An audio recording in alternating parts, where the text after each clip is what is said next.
Hello বন্ধুরা, কেমন আছো সবাই? আশা করি সবাই খুব খুব ভালো আছো। আজ আমি তোমাদের জন্য নিয়ে এসেছি একটি চাইনিজ রোমান্টিক ড্রামা, যার নাম হলো ডোন্ট ডিস্টার্ব মি ফার্মিং। তাহলে চলো দেরি না করে শুরু করা যাক আজকের ড্রামার এক্সপ্লেনেশন। চলো প্রথমে আমরা পরিচয় করি আমাদের ফিমেল লিডের সাথে, যার নাম শাওমান। শাওমান গ্রামে থাকা একটা সাধারণ মেয়ে যে চাষবাস করত। এদিকে আমাদের ড্রামার হিরো একটা ব্যয় সিইও, যার নাম হচ্ছে লিন। এবারে এদের লাভ স্টোরি কিভাবে এগোবে এটা দেখার জন্য স্টে কানেক্টেড। শাওমান ঘুমিয়ে স্বপ্ন দেখে যে লিন ওকে কিস করছে, কিন্তু ঘুম ভেঙে উঠে বসে সে ভাবতে থাকে লিন কেন ঘুরে আসবে, আমি তোকে ধাক্কা মেরে বের করে দিয়েছিলাম। কিন্তু এরকমটা কেন হয়েছিল সেটা আগে গিয়ে আমরা জানতে পারবো। এবারে আমরা ফ্ল্যাশব্যাকে যাই, যেখান থেকে আসলে গল্পটা শুরু হয়েছিল। শাওমান নদীর ধারে বসে জামা কাপড় কাচছিল। সেখানে আমরা লিনের অ্যাসিস্ট্যান্টকে শাওমানের সাথে কথা বলতে দেখি। শাওমানের ঠাকুরদা তার এঙ্গেজমেন্ট ফিক্সড করে দিয়েছিল লিনের সাথে, কিন্তু সে লিনকে চিনতও না। তার মনে হয়েছিল এরা কোনো ফ্রড হবে। শাওমানকে লিন তার ক্যামেরা দিয়ে লাইভ দেখছিল, কিন্তু শাওমানের তাদেরকে বিশ্বাসই হচ্ছিল না। শাওমান লিনের অ্যাসিস্ট্যান্টকে জিজ্ঞেস করে যে লিন খুব হ্যান্ডসাম আর অনেক বড় লোক নিশ্চয়ই। লিনের অ্যাসিস্ট্যান্ট বলে হ্যাঁ, আর তখনই শাওমান তাকে জলে ধাক্কা দিয়ে ফেলে দেয়। তাকে দেখে লিনের মনে হয়েছিল যে এই মেয়েকে জব্দ করা কারো পক্ষেই সম্ভব না, তাই আমাকেই সেটা করতে হবে। আর সে শাওয়ের গ্রামে পৌঁছে যায়। এরপর শাওয়ের মা তাকে বলে তোমার আন্টি যে ছেলেটাকে তোমার জন্য পছন্দ করেছে তার সামনে ভদ্রভাবে থাকবে, আমি চাই তুমি তাড়াতাড়ি বিয়েটা করে নাও। তারপর তাকে বলে যে আমি মরে যাওয়ার আগে যেন তোমার বিয়েটা দেখে যেতে পারি। অন্যদিকে গ্রামের লোকেরা লিনের লাক্সারি গাড়ি দেখে অবাক হয়ে যায়। এই গ্রামে এরকম গাড়ি আসতে আগে কেউ কখনো দেখেনি। লোকেরা সবাই ভাবতে থাকে শাওমানকে দেখতে লিন এসেছে। এটাও ভাবতে থাকে ছেলেটা ভীষণ হ্যান্ডসাম আর শাওমানের সাথে বেশ মানাবে। এদের বাচ্চাগুলো খুব সুন্দর দেখতে হবে। লিন আর শাওমান সেখানে ইম্বারেসড হচ্ছিল। তারপর তারা ওদের দুজনকে কথা বলার জন্য ছেড়ে দেয়। এরপর লিন আর শাওমান কথা বলতে শুরু করে। লিন তাকে বলে আমরা কয়েকদিনের মধ্যেই বিয়ে করে ফেলবো। তারপর লিন বলে বিয়ের পর তুমি শুধু আমার কথা শুনেই চলবে, আমি কোথায় যাই না যাই, কার সাথে দেখা করি, দেরি করে বাড়ি ফিরি, কোনো প্রশ্ন করা চলবে না। আর হ্যাঁ, আমার অনেক বাচ্চা চাই। একটা হাউসওয়াইফের ডিউটি এগুলোই হওয়া উচিত, কিন্তু তুমি কোথায় কখন কি করছো আমার সব জানা চাই। আসলে লিন শাওমানকে এসব বলে কনভিন্স করার চেষ্টা করছিল, যাতে শাও এঙ্গেজমেন্টটা ভেঙে দেয় আর বিয়ের জন্য না বলে দেয়। কারণ তার ঠাকুরদা তাকে বলেছিল যে এই মেয়েটার সাথে বিয়ে না করলে তাকে কোম্পানির জিএম এর পোস্ট হারাতে হবে। এরপর রেগে গিয়ে শাও তাকে বলে যে যদি তুমি পৃথিবীর শেষ ছেলেও হও আমি তোমায় বিয়ে করব না। এই সময় শাওমানের আন্টি একটা ওয়াও নামের ছেলের সাথে সেখানে আসে আর বলে এই ছেলে শাওকে দেখতে এসেছে। লিনের দিকে তাকিয়ে বলে ও ফ্রড, যে ঘরে ঢুকে এসেছে। এরপর শাও লিনকে পুলিশ স্টেশনে নিয়ে যায় আর বলে এই ছেলেটা আমার কাছ থেকে টাকা পয়সা লুট করার ধান্দায় ছিল। এটা বলে ওর ঠাকুরদা নাকি আমার ঠাকুরদার সাথে আমাদের এঙ্গেজমেন্ট ফিক্স করেছিল। এরকম কথা তো সব ফালতু গল্পই হয়ে থাকে। এরপর পুলিশ তাদের রেকর্ড বের করলে জানা যায় যে লিন কোনো ছোটোখাটো মানুষ না, সে লিনের গ্রুপের জিএম। ওর কোনো ক্রিমিনাল রেকর্ড ছিল না আর বিশাল ধনী ছিল সে। তাহলে পুলিশ কেন ধরবে ওকে? শাওকে বলে আমি আবারও এখানে আসবো আর এই এঙ্গেজমেন্ট কন্ট্রাক্টটা তুমি নিজে নিষেধ করে দেবে, যাতে আমার ঠাকুরদা শান্তি পান আর আমিও বাড়িতে ফিরতে পারি। ফেরার পথে শাও তার মা বাবাকে জিজ্ঞেস করে তার ঠাকুরদাকে সত্যি তার কোনো এঙ্গেজমেন্ট ফিক্স করেছিল কিনা। তার জন্য হ্যাঁ এরকম কিছু তো ছিলই, কিন্তু সে অনেক পুরনো কথা আর আমরা সেটা ভুলেও গিয়েছি। এদিকে লিনের ঠাকুরদা ভীষণ রেগে গিয়ে লিনকে বলেন যে তুমি মেয়েটাকে ঠিক করে হ্যান্ডেল করনি, আর এসব তোমার কাছে কি মজা লাগছে? আমি কথা দিয়েছিলাম আর যতদিন না তুমি মেয়েটাকে কনভিন্স করতে পারছো তোমায় ফেরত আসতে হবে না, কোম্পানি তোমায় ছাড়াও চলবে। লিনের অ্যাসিস্ট্যান্ট জানতো যে লিনের ঠাকুরদা এরকমই কিছু একটা করবেন, তার জিনিসপত্র রেডি রেখেছিল। লিনকে সেখানে নামিয়ে দিয়ে সে চলে যায়। শাওয়ের ফ্যামিলিকে লিন জিজ্ঞেস করে কাছাকাছি কোথায় হোস্টেল আছে আমি থাকবো, কিন্তু সে জানতো না যে এই গ্রামে হোটেল 50 কিলোমিটার দূরে আছে। সে হেঁটে হেঁটে সেখান থেকে চলে যায়, কিন্তু সন্ধ্যায় আমরা তাকে আবারও শাওয়ের বাড়িতে দেখি। তারপর শাওয়ের বাড়িতে তার যত্ন করা হয় এবং রাতে থাকার ব্যবস্থাও করা হয়। যে ঘরটা তার থাকার জন্য রেডি করা হচ্ছিল সেটা ছিল শাওয়ের ঠাকুরদার। ঘরটা অনেকদিন ধরে বন্ধ থাকায় অনেক ধুলো আর নোংরায় ভরা ছিল। লিন ভাবছিল যে সেই ঘরটায় কিভাবে রাত কাটাবে। শাও তাকে বলে কাল সকালে আমরা এই এঙ্গেজমেন্টটা ক্যান্সেল করে দেব, আর তারপর যে যার রাস্তায়। লিন তখন ঘরের ভেতরে তার সুটকেসের উপরে কোনো রকমে বসে রাতটা কাটিয়ে দেয়। সকালে গ্রামের পরিবেশ দেখে তারা অবাক হয়ে যায়। সেখানে লোকেরা ফেস ওয়াশ নয় সাবান ব্যবহার করে, আগের দিনের আন্টিটা এসে শাওয়ের মা বাবার সাথে ঝগড়া শুরু করে দেয়, এই বলে যে তোমরা বাড়িতেই ছেলেটাকে রাখলে, আর আমার ওম কি ক্ষতি করেছিল, এই শহরের ছেলেটা কখন কি করে কে জানে, আর এ কি তোমার মেয়ের সাথে এখানে চাষবাস করবে। আর অনেক উল্টাপাল্টা কথা বলতে থাকলে শাওয়ের সহ্যের বাইরে চলে যায় আর সে তাদের গায়ে মাটি ছুঁড়ে ফেলে। এদিকে ওং লিনকে ফিলথি ম্যান বলে আঙুল দেখিয়ে কথা বললে লিন তার আঙুল উল্টো দিকে ঘুরিয়ে দেয় আর সে মাটিতে পড়ে যায়। তারপর ব্যথায় নিজের ভুল বুঝতে পেরে ওং সেখান থেকে পালিয়ে যায়। এতে শাও দারুণ ইমপ্রেস হয় যে শহরের ছেলে হলে কি হবে, দম আছে ওর। শাও বিয়ের জন্য এরকম একটার পর একটা ছেলে দেখতে দেখতে হাঁপিয়ে গিয়েছিল। এরপর শাও লিনকে বলে যে এঙ্গেজমেন্ট ক্যান্সেল আমি করব, কিন্তু কয়েকদিন পরে, কারণ আমি শান্তি চাই। আমার মা আবার আমায় ব্লাইন্ড ডেটে পাঠাতে শুরু করবে, তাই কয়েকটা দিন আমি আমার ফিয়ান্সে হওয়ার অ্যাক্টিং করতে হবে। শাও তাকে বলে আমরা ৪৫ দিন ধরে একটা এঙ্গেজড কাপড় হিসেবে থাকবো আর তারপর এঙ্গেজমেন্ট ক্যান্সেল করে দেব। এভাবে চারদিকে শান্তও হয়ে যাবে আর কারো সন্দেহ হবে না যে ওরা চেষ্টা করলো না এই সম্পর্ক টিকিয়ে রাখার। এরপর শাওয়ের বাবা সবার সামনে ঘোষণা করে দেয় যে এই ছেলেটা, যার নাম লিন, আমরা একে আমাদের জামাই হিসেবে স্বীকার করছি আর এবারে আপনারাও একে নিজেদের ফ্যামিলির অংশ মনে করবেন। এবারে শাও ফেসে যায়। লিনের হ্যাঁ বলায় শাওকে তার অনেক কাজ করতে হচ্ছিল। লিন কোনো কাজ না করে শুধু অর্ডার করে যাচ্ছিল আর শাওকে দিয়ে পুরো ঘর পরিষ্কার করাচ্ছিল। এরপর শাও সিলিং পরিষ্কার করতে একটা ময়ের উপরে ওঠে, কিন্তু নড়বড়ে হওয়ায় সে সোজা লিনের উপরে গিয়ে পড়ে যায়। ওদের এই অবস্থা দেখে শাওয়ের মা মনে করে সে মনে হয় ভুল সময় সেখানে চলে এসেছে। এরপর শাও খেয়াল করে ধুলোর জন্য লিনের সারা শরীরে অ্যালার্জি বেরিয়ে যায়। সে লিনকে বলে যে অ্যালার্জি সারা শরীরে ছড়িয়ে পড়ার আগে মেডিসিন লাগিয়ে দাও, আর এই বলে সে লিনের গলায় মেডিসিন লাগিয়ে দেয়। নরম হাতের ছোঁয়ায় লিন ভাবতে থাকে যে এর হাতের মতো যদি ওর কথাগুলো নরম হতো। এবারে শাও তাকে জামা খুলতে বলে আর চোখ বন্ধ করে লিনের পিঠে মেডিসিন লাগাতে শুরু করে। এখানে লিনের সুরসুরি লাগলে সে তাড়াতাড়ি ড্রেসটা পরে নিয়ে সেখান থেকে চলে যায়। শাও আর তার মা বাবা চাষের কাছে চলে গেলে লিন একা বসে ব্রেকফাস্ট করতে থাকে। দূর থেকে গ্রামের একটা ছেলে জুয়াং হাও লিনকে দেখে ভাবে সে শাওয়ের বাড়িতে ঢুকে খাবার খাচ্ছে।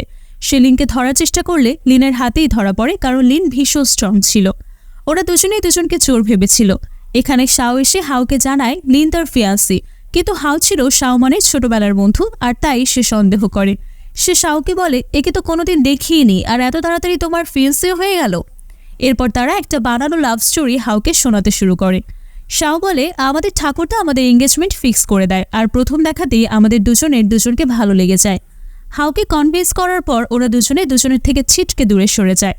পরের দিন সকালে লিন জগিং করতে বের হয়। ঘুরতে ঘুরতে সে বুঝতে পারে যে গ্রামের লোকেরা শাওকে কতটা ভালোবাসে। লিনকে দেখে তারা ফল সবজি এসব গিফট করতে থাকে। এরপর বাড়ি ফিরলে ওর চোখ দেখে শাওয়ের মা বাবার মনে হয় যে লিন রাতে ভালো করে ঘুমায়নি। এবারে আমরা ফ্ল্যাশব্যাকে দেখি আগের দিন রাতে যখন শাও স্নান করছিল লিন তখন ভুল করে বাথরুমে ঢুকে পড়ে, কারণ দরজা ছিল না, আর সেই কারণে সারা রাত লিন ঘুমাতে পারেনি। শাওয়ের মা বাবা জিজ্ঞেস করে শাওয়ের সাথে ফার্মিং করতে আজকে কে যাবে, আর এটা বলে তারা লিনের দিকে তাকিয়ে থাকে। বাধ্য হয়ে লিনকে রাজি হতে হয়। মাঠে গিয়ে লিন একটা বড় ছাতা লাগিয়ে চেয়ার পেতে বসে কফি এনজয় করতে থাকে। ওদিকে শাও একা একা রোদে দাঁড়িয়ে সমস্ত কাজ করছিল। এরপর সেখানে ৩-৪টে গাড়িতে লোক এসে লিনের সাথে বিজনেস ডিল করতে থাকে। লিন বসের মতো সিটে বসে শুধু অর্ডার করছিল আর শাও ওর দিকে তাকিয়েছিল। গ্রামের কয়েকজন এসব দেখে নিজেদের মধ্যে আলোচনা করছিল যে এরা সব নাটক করছে, এত বড় লোক হতেই পারে না। তাছাড়া যে গাড়িটা নিয়ে এসেছিল সেটাও তো দেখা যাচ্ছে না, মনে হয় ভাড়া এনেছে। মাটি খুঁড়তে খুঁড়তে শাও হাঁপিয়ে যায় আর তারপর সে কারো কাছ থেকে ট্র্যাক্টর আনতে চলে যায়। এর মধ্যেই লিনের কাছে কোনো মেয়ের ফোন আসে। শুনে কোনো শহরে মেয়ে বলে মনে হচ্ছিল। আমরা জানতে পারি মেয়েটার নাম জিয়াও, কিন্তু এদের সম্পর্ক এখনো ঠিক পরিষ্কার না। সেখানে হাও এসে লিনকে বলে তুমি কেমন ফিয়ান্সি, শাওয়ের হেল্প করতে পারো তো কিছু। লিন বলে আমি ফার্মিং করতে জানি না, তুমি আমায় শেখাতে পারো। কিন্তু শেখানোর থেকে বেশি ওরা মজা করছিল। যতক্ষণে শাওমান ট্র্যাক্টর নিয়ে ফিরে আসে লিন জমিটার খারাপ অবস্থা করে ফেলে। মাটিতে খোঁড়া হয়নি ভালোভাবে আর লিন সেখানে দানা ছড়াচ্ছিল। এরপর শাও ট্র্যাক্টর নিয়ে লিনকে তাড়া করে আর সেটা দেখে হাওয়ের খুব মজা হচ্ছিল। এরপর এন্ট্রি হয় একটা মেয়ের, যার নাম জিওয়ান। জিংওয়ান শাওয়ের ছোটবেলার বন্ধু আর এইমাত্র সিওল থেকে ফিরেছে ছুটিতে। জিং আসতেই লিনকে চিনে ফেলে আর সন্ধেবেলায় তারা চারজন একসাথে বসে ডিনার করছিল। জিং মনে মনে শাওকে হিংসে করছিল আর মনে মনে চাল চালতে আরম্ভ করে দেয়। সে ইচ্ছে করেই তার একটা কানের দুল লিনের জামা কাপড়ের কাছে ফেলে রাখে, যাতে পরে সে তার সাথে দেখা করতে পারে। এরপর লিন শাওয়ের রুমে গিয়ে তার কাছে সকালের জন্য ক্ষমা চায় আর বলে আমি বুঝতে পারিনি যে মাটি এখনো রেডি হয়নি আর আমি দানাগুলো নষ্ট করে ফেলেছি। শাও তখন তাকে ক্ষমা করে দেয়। লিও শাওকে জিজ্ঞেস করে, তোমায় দেখে তো শিক্ষিত মনে হয়, আর তুমি তোমার গ্রাজুয়েশনও করছো, তাহলে শহরে কোনো ভালো চাকরি না করে গ্রামে বসে চাষবাস করছো কেন? শাও তাকে বলে, আসলে আমি আমার মা বাবাকে ভীষণ ভালোবাসি আর ওদের সাথেই থাকতে চাই। তাছাড়া এখানকার আবহাওয়া, নদী, জল, প্রাকৃতিক সৌন্দর্য আমার খুব ভালো লাগে, তাই আমি ডিসাইড করেছি এখানেই থাকবো। পরের দিন আমরা দেখি হাও জিংকে একটা গিফট দেয়, কারণ জিংকে তার খুব পছন্দ। কিন্তু জিং ছিল গোল্ড ডিগার টাইপের মেয়ে, সে চাইছিল কোনো বড়লোক বয়ফ্রেন্ড ফাঁসাতে। এদিকে হাও একটা ছোট দোকান চালায়। তারপর জিংয়ের একটু খারাপ লাগে যে লিন নিজে তার কারের দুলটা ফেরত দিতে আসেনি, বরং শাওকে দিয়ে সেটা পাঠিয়ে দিয়েছে। শাও তার ফ্যামিলির সাথেই আজকে ভুট্টার দ্বারা শুকনো করছিল। এদিকে জিং সোজা চলে যায় লিনের কাছে আর বলে, আমার কাছে একটা এক্সট্রা এয়ার পিউরিফায়ার ছিল, সেটা তোমায় দিতে চাই। লিন তখন সেটা নিয়ে নেয়। এরপর জিংয়ের মনে পড়ে যায় যে যেদিনও প্রথমবার লিনকে দেখে, আর সেদিন থেকেই স্বপ্ন দেখতে শুরু করে লিনের ব্যাপারে। আর এবারে এই সুবর্ণ সুযোগ ও কিভাবে ছেড়ে দিত। এদিকে বৃষ্টি শুরু হলে লিন ভাবতে থাকে যে লিন আর ওর ফ্যামিলি কত কষ্ট করছে বৃষ্টিতে, ভুট্টার দানাগুলো আবারও ভেজে যাবে। এই ভেবে সে তাদের হেল্প করার জন্য যায়। ভীষণ ঝড় বৃষ্টি শুরু হওয়ায় শাওয়ের বাবা অসুস্থ হয়ে পড়ে। তারপর লিন শাওয়ের বাবাকে কাঁধে করে হসপিটালে নিয়ে যায়। এসব দেখে মনে হচ্ছিল যেন লিন শাওয়ের ফ্যামিলির অংশ হয়ে গেছে। হসপিটালে আমরা দেখি শাওয়ের শরীরও খুব খারাপ ছিল। লিনকে থ্যাংক ইউ বলে কথা বলতে বলতেই সে অজ্ঞান হয়ে যায়। লিন তখন তাকে কোলে তুলে মেডিসিন নিতে চলে যায়। লিনকে সারা রাত বসে থাকতে দেখে, শাওয়ের সেবা করতে দেখে শাওয়ের ভালো লাগে। তারপর লিন শাওকে জানায় যে তার বাবা এখন ভালো আছে আর আগামীকাল হাসপাতাল থেকে ফিরে আসবে। শাও অসুস্থ থাকায় লিন মাঠে গিয়ে কাজ করতে শুরু করে। হাও লিনকে মাঠে দেখে তাকে ঠিক করে কাজ করা শিখিয়ে দেয়। তারপর শাওকে গিয়ে জানায় সে খবরটা। শাও অবাক হয়ে যায় আর বলে, লিন তো এসব কিছুই পারে না করতে, আর তাছাড়া কি দরকার ছিল এসব করতে। সবকিছুর মধ্যে হাও লক্ষ্য করে যে তার রুমে জিংকে দেওয়া গিফটটা লিনের রুমে। তারপর দেখে জিং ভীষণভাবে লিনের কাছে যাওয়ার চেষ্টা করছে, কিন্তু লিন ওকে বেশি পাত্তা দিচ্ছে না। এরপর হাও জিংকে জিজ্ঞেস করে যে আমি তোমায় যে গিফটটা দিয়েছিলাম ওটা লিনের ঘরে কেন? জিং মিথ্যে করে বলে যে আমি ওটা শাওকে দিয়েছিলাম, কারণ আমার দরকার ছিল না, শাও হয়তো লিনকে দিয়েছে। এটা শুনে হাও একটু আশ্বস্ত হয়। রাতে যখন লিন স্নান করছিল, শাও সেখানে ঢুকে পড়ে আর লিনকে ওই অবস্থায় দেখে ফেলে। শাও পড়েই যাচ্ছিল কি লিন হাত ধরে ওকে তখন সামলে নেয়। ওরা কাছাকাছি চলে আসায় শাও লজ্জা পেয়ে সেখান থেকে পালিয়ে যায়। লিনের মনের ভেতরে তোলপাড় শুরু হয়ে যায়। সে ভাবতে থাকে, নাটক করতে করতে সত্যি সত্যি আমি ওকে ভালোবেসে ফেললাম নাকি? আমার মনের ভেতরে এরকম হচ্ছে কেন? পরের দিন সকালে শাওয়ের বাবা লিনকে ফার্টিলাইজার আনতে পাঠায়। ফেরার সময় লিন জায়গায় জায়গায় ফার্টিলাইজারের বস্তা ফেলতে ফেলতে আসছিল, কারণ তার কোনো আইডিয়া ছিল না এইসব কাজের। বাড়ি ফিরতেই দেখা যায় কয়েকটা বস্তা কম ছিল। শাও তখন তাকে বকা দেয় আর বলে সেগুলো খুঁজে নিয়ে আসতে। কয়েকটা পাওয়া যায় আর কয়েকটা গায়েব হয়ে যায়। শাওয়ের সুন্দর মুখটা তার চোখের সামনে বারবার ভেসে আসছিল, আর লিন ভাবতে থাকে শাওয়ের মুখটা আমি ভুলতে পারছি না কেন। তারপর শাও রান্না করছিল যেখানে লিন গিয়ে ক্ষমা চায়। তারপর শাও তাকে রান্না করা খাবারটা টেস্ট করায়, যেখানে আবারও লিনের মনের মধ্যে কিছু একটা হতে থাকে। এরপর শাও লিনকে তার গ্রামে ঘুরতে নিয়ে যায়। সেখানে তার বানানো একটা গোপন জায়গায় নিয়ে যায় লিনকে। একটা ছোটোখাটো ইকোসিস্টেম বানিয়েছিল সে রিসাইকেলড জিনিস দিয়ে। শাও বলে, আমার মা বাবাকে এর ব্যাপারে বলো না, তাহলে ওরা বলবে বেকার সময় নষ্ট করছি এসব করে। লিন এসব দেখে সত্যি খুব অবাক হয়ে যায়। হঠাৎ সেখানে একটা ফোয়ারা চলতে শুরু করলে ওরা দুজনে ভিজে যায়, আর দুজনের খুব কাছে চলে আসে। তারপর সে ফোয়ারাটা বন্ধ করে দেওয়া হয় কোনো রকমে। ওখান থেকে ফেরার সময় লিন একটা গোলাপ তুলে নেয় আর রাস্তা দিয়ে হাঁটার সময় মনে মনে ভাবতে থাকে শাওকে নিজের মনের কথাটা বলবে। এই ভেবে সে তার পকেট থেকে গোলাপটা বের করতেই যাবে, এমন সময় একজনের এন্ট্রি হয়। সেটা ছিল ফাং। তাকে দেখে শাও খুব খুশি হয়ে যায়। শহরের ইউনিভার্সিটিতে ওরা একসঙ্গে পড়তো। আজকে হঠাৎ সেই গ্রামে আসে, কিন্তু শাওয়ের ফিয়ান্সিকে দেখে সে খুব অবাক হয়ে যায়, আর তার মনে মনে হিংসেও হয়। এদিকে ফাং আর শাওকে এত ক্লোজ দেখে লিনের মনেও হিংসে হচ্ছিল। শাও ফাংকে নিয়ে গ্রাম ঘোরাতে বের হয়ে যায়। আসলে ফাং সেখানে ফটোগ্রাফি করতে এসেছিল আর একটা প্রজেক্টে কাজ করতে। শাও তখন ফাংকে নিয়ে একটা স্কুটিতে করে বেড়াতে বেরোলে হাও একটা স্কুটি নিয়ে এসে লিনকে বলে, চলো আমরা ওদের উপর নজর রাখি। এরপর ওরা দুজন শাওয়ের পেছন করতে শুরু করে। এদিকে ফাংয়ের কাছে আসার ধান্দায় শাওকে তার ছবি তোলা দেখাচ্ছে আর তার হাত ছুঁচ্ছিল। এটা দেখে হাও লিনকে বলেছে, তোমার খারাপ লাগছে না? শাও তোমার ফিয়ান্সি, যাও গিয়ে ওকে আটকাও। লিনের তখন মন খারাপ লাগলেও সে অসহায় ছিল, কারণ ওরা শাওর সম্পর্ক কন্ট্রাক্টে ছিল। সে হাওকে বলে, মাথা গরম করো না, কিছুই হয়নি, ওরা দুজন তো বন্ধু শুধু। তারপর কোনো রকম বুকে পাথর দিয়ে লিন সেখান থেকে চলে যায়। পরের দিন আমরা জানতে পারি যে ফাংয়ের গ্রামটা খুব ভালো লেগেছে, আর এখন সে এখানকার প্রাকৃতিক সৌন্দর্য নিয়ে একটা ডকুমেন্টারি করতে চায়, যাতে সেখানে ট্যুরিস্টরা আসতে পারে। জিং তখন লক্ষ্য করে যে ফাং শাওকে পছন্দ করে, তাই সে ফাংকে বলে যে তুমি আর শাও একসাথে খুব ভালো দেখায়, যদি তোমরা একটা কাপল হতে পারতে ভালো হতো। আর এই কথাটা ফাংয়ের মনে গেঁথে যায় আর সে ভাবতে থাকে চেষ্টা করার। এরপর সে এসে শাওয়ের ফ্যামিলির সাথে দেখা করে। এখানে লিন তাকে বলে যে তুমি আমাকে জামাইবাবু বলেও ডাকতে পারো। আসলে এই বলে সে ফাংকে জানাতে চাইছিল যে সে শাওয়ের বেশি কাছে না আসতে। লিন ওকে তখন গরম জল দিতে গেলে ফাং ইচ্ছে করে সেটা নিজের হাতে ফেলে দেয়, আর এতে শাও রেগে গিয়ে লিনকে বলে তোমার একটু কেয়ারফুল হওয়া উচিত ছিল। ফাং আমাদের অতিথি। শাওকে ফাংয়ের হাতে ওষুধ লাগাতে দেখে লিনের হিংসে হয় আর সে ভাবে এই মেয়েটাকেই সবার সেবা করতে কেন হবে। এরপর আমরা দেখি ফাং ধরে ধরে শাওকে স্কেটিং শেখাচ্ছিল। লিনকেও শাও কথা বলতে বললে সে না করে সেখান থেকে চলে যায়। সন্ধেবেলায় শাও তার স্কেটবোর্ডটা খুঁজছিল। সে জানতে পারে লিন হাওয়ের দোকানে গেছে আর এখনও বাড়িতে ফেরেনি। তারপর জানা যায় যে লিন স্কেটবোর্ডটা নিয়ে সেটা প্র্যাকটিস করার জন্য একটা ফাঁকা জায়গায় গিয়েছিল। সে বুঝতে পেরেছিল যে ফাং স্কেটবোর্ডটা শিখিয়ে শাওকে ইমপ্রেস করার চেষ্টা করছে। স্কেটিং করতে গিয়ে লিন একটা ঝোপের ভেতরে পড়ে যায়। শাও তাকে খুঁজতে এলে লিন ঝোপে লুকিয়ে থাকে। তারপর শাও তাকে ফোন করলে লিনের একটা ফোন বেজে ওঠে আর শাও তাকে একটা ঝোপের ভেতরে বসে থাকতে দেখে। শাওকে তখন দেখে হাসতে শুরু করে আর বলে তুমি এরকম রাতের বেলায় একা একা প্র্যাকটিস না করে আমার সাথে দিনের বেলায়ও প্র্যাকটিস করতে পারতে। পরের দিন সকালে ওরা ফটোগ্রাফির জন্য যাচ্ছিল আর লিন ইচ্ছে করে ওদের সাথে চলে যায়। লিনকে জেলাস ফিল করানোর জন্য ফাং তাকে ক্যামেরায় ফোকাস করতে বলে। তারপর ফাং গিয়ে শাওয়ের পোস্ট ঠিক করতে গেলে লিনের হিংসে হয় আর সে ফাংকে তার থেকে সরিয়ে দেয়। এদিকে শাও অবাক হয়ে যাচ্ছিল যে ওদের দুজনকে এভাবে লড়াই করতে দেখে। হাও লিনের সাইড নেয়। শাও লিনকে সাইডে নিয়ে গিয়ে বলে এত ওভার অ্যাক্টিং করার কোনো দরকার নেই, ভুলে যেও না সবার সামনে আমরা শুধু অ্যাক্টিং করছি, আর তুমি এমন কিছু করো না যাতে আমার অসুবিধা হয়।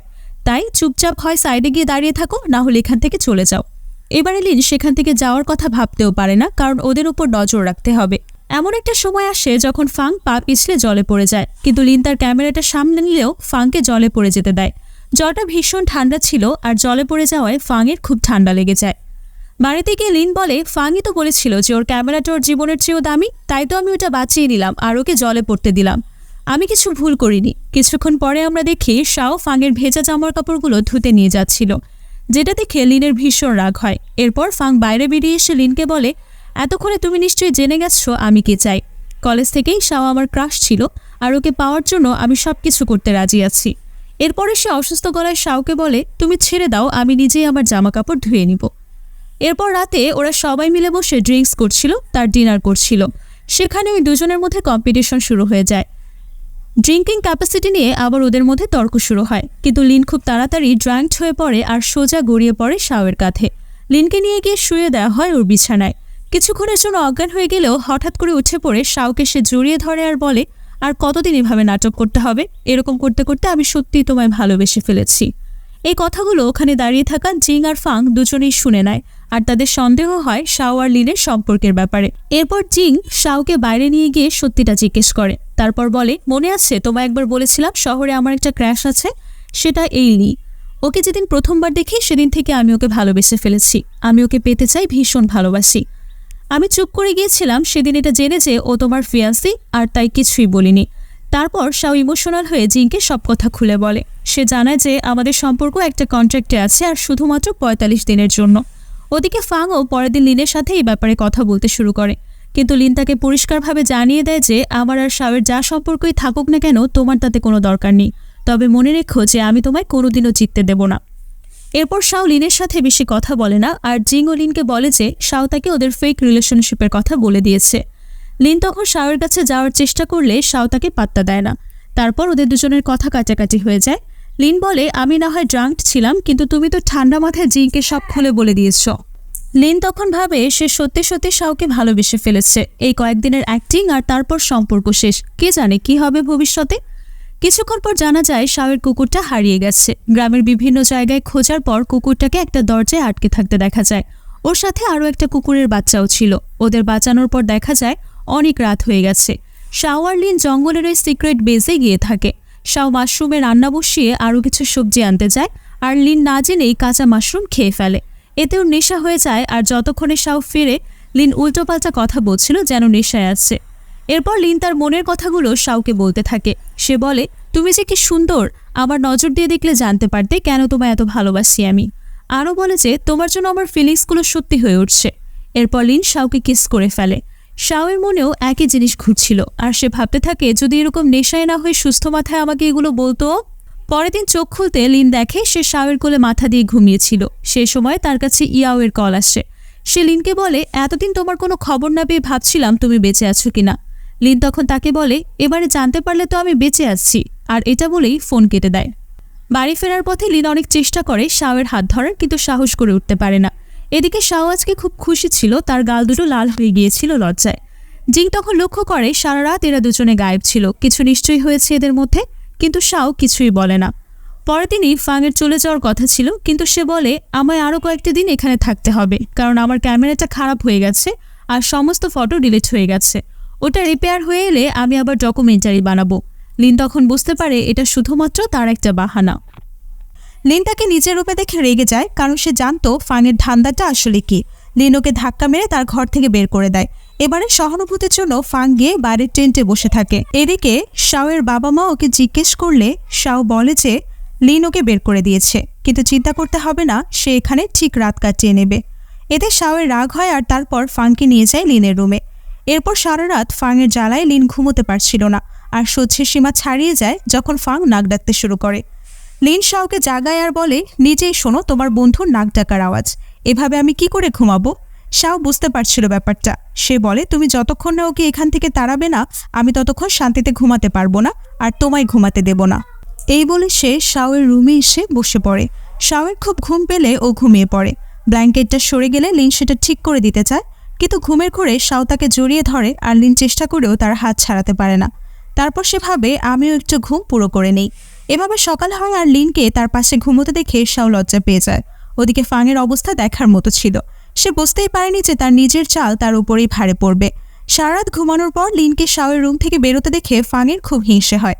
তারপর ফাংয়ের ক্যামেরা চলে আসে, কিন্তু লিন তাকে নানান বাহানায় বিরক্ত করতে শুরু করে। ওদের কাণ্ড দেখে রেগে গিয়ে শাও লিনকে ফার্টিলাইজার আনতে বলে। ফাংকে দিয়ে লিন তার ভারী বস্তা তোলায়, যাতে একটু হলেও বদলা নিতে পারে। এবার থেকে ওরা দুজন দুজনের সাথে চিপকে ছিল সব কাজে। রাতের বেলায় ফাং নজর রাখছিল যাতে লিন উঠে শাওয়ের রুমে না চলে যায়। চেয়ারে বসে বসে ফাংয়ের চোখ ঘুমে ঢলে পড়ে।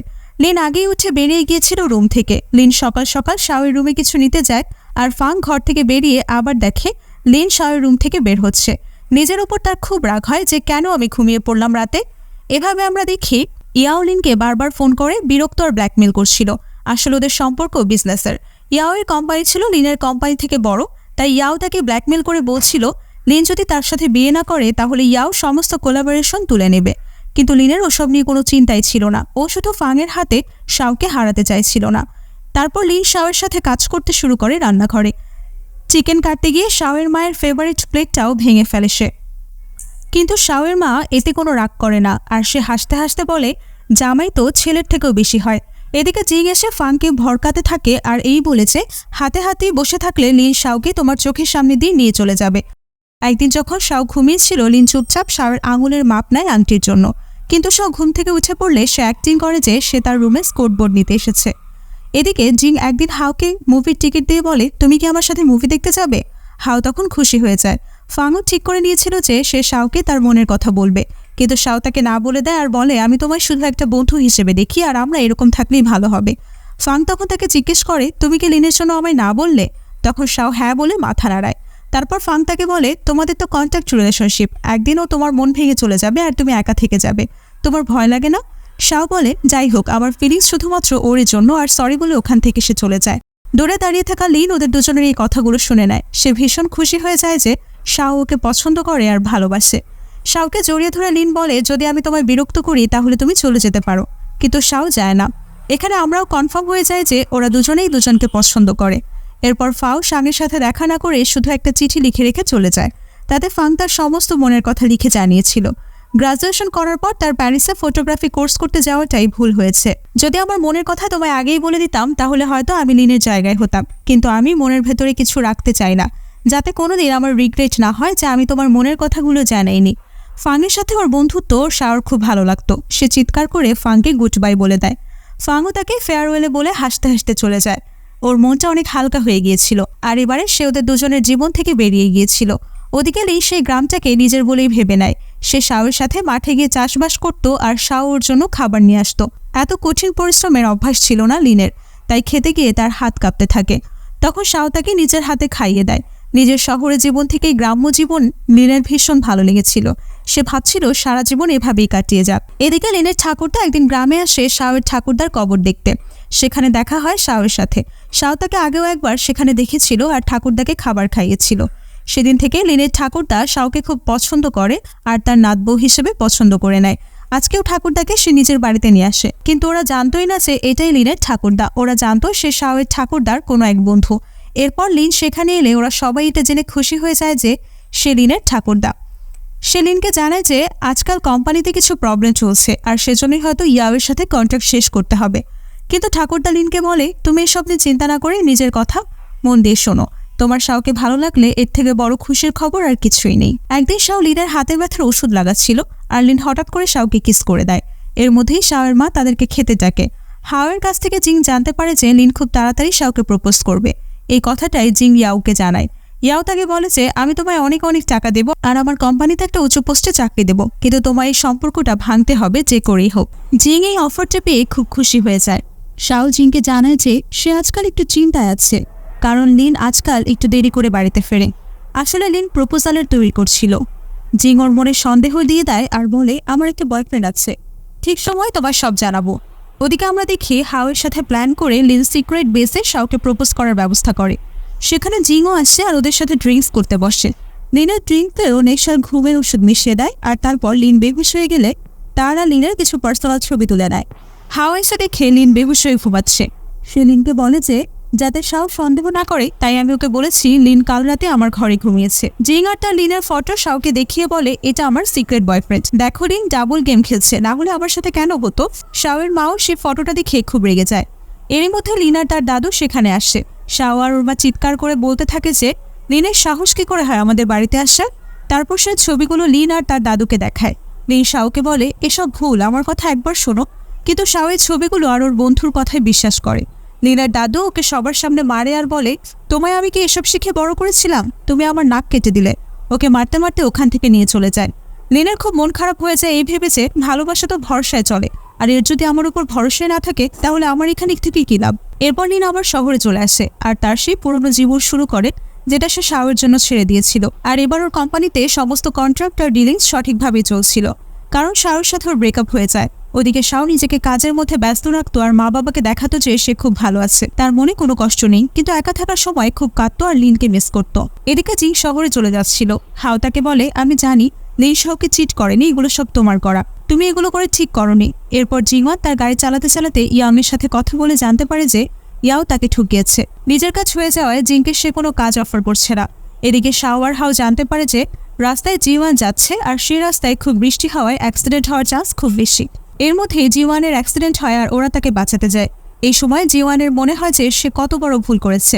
জ্ঞান ফেলে সে শাওর কাছে ক্ষমা চায় আর বলে, তোমরা দুজন আমার ছোটবেলার বন্ধু, কিন্তু আমি তোমাদের দুজনকেই ঠকিয়েছি। লিনের সাথে ফটোগুলো সব মিথ্যে, আমার বানানো। ও তো তোমার প্রপোজ করতে চাচ্ছিল, ভীষণ ভালোবাসছে ও তোমায়। ইয়াওর কোম্পানিকে ব্যাংকট্রাপ করবে বলেছিল, তাও তোমাকেই ভালোবেসেছিল আর তোমায় বিয়ে করতে চেয়ে। এসব শুনে শাওয়ের মন ভেঙে যায় আর সে কাঁদতে কাঁদতে ওখান থেকে চলে যায়। তারপর লিনের সাথে কাটানো ভালো মুহূর্তগুলো মনে করতে থাকে। তার জন্য লিন তার লাক্সারিয়াস লাইফ ছেড়ে নিজেকে মাটিতে মিশিয়ে হয়েছিল, কিন্তু ও তার কদর করতে পারল না। এবারে লিনকে দেখানো হয় তার ম্যানেজার তাকে জানায় যে বাইরে শাও এসেছে, তার সাথে দেখা করতে চায়, কিন্তু লিন তার সাথে দেখা করে না। শাও তার মন ভেঙে দিয়েছিল। শাও জেদ ধরে লিনের অফিসে বসেছিল ক্ষমা চাওয়ার জন্য, কিন্তু লিন পেছনের দরজা দিয়ে বেরিয়ে যায়।